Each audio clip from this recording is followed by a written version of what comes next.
Lorsqu'un certain Ptolémée, au IIe siècle avant Jésus-Christ, du calendrier des éphémérides terrestres, a construit un modèle cosmologique prétendument complet, j'en étais exclu.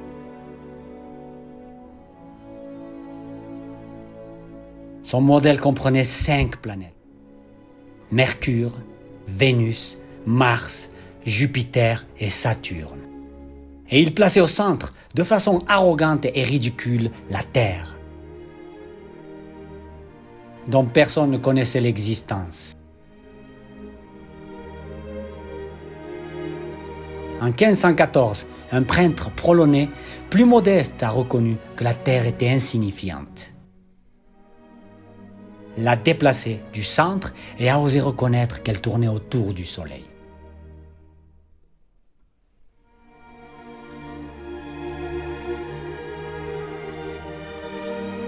Avec le développement du télescope, puis des spectrographes, je fus enfin découvert. Alors que les hommes se reposaient de leur première guerre mondiale et se préparaient fébrilement à une seconde, qui devait être pire que la première, me considérant alors comme la planète la plus éloignée du Soleil.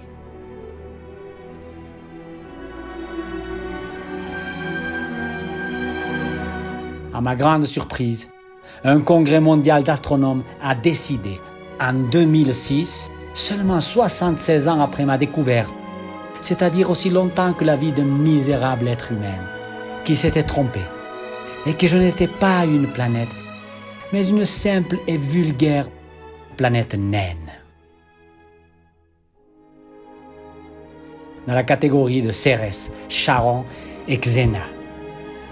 Quelle absurdité! Pensez-vous vraiment que cela m'intéresse? Nommez-moi comme vous voulez, si cela vous amuse. Les connaissants, ils ne tarderont pas à me coller une autre étiquette. Avec le développement de leurs télescopes optiques et de leurs observatoires spatiaux. Mais cela n'a aucune importance. Je resterai ce que je suis.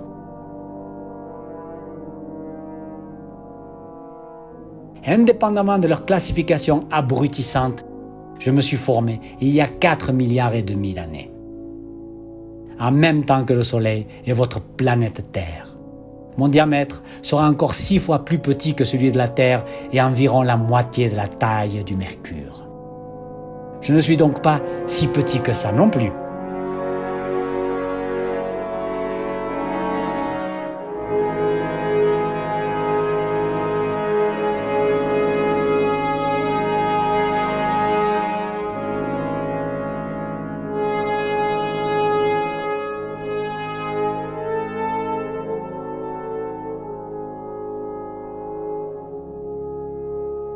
Imaginez ce que dirait l'arrogant Royaume-Uni s'il était soudain classé parmi les pays nains, simplement parce qu'il est 6 fois plus petit que le Pérou. Je me trouverais encore à une distance moyenne du Soleil, presque 40 fois plus éloigné que la Terre ne l'est du Soleil. Et il me faudra encore 250 ans pour faire le tour du Soleil.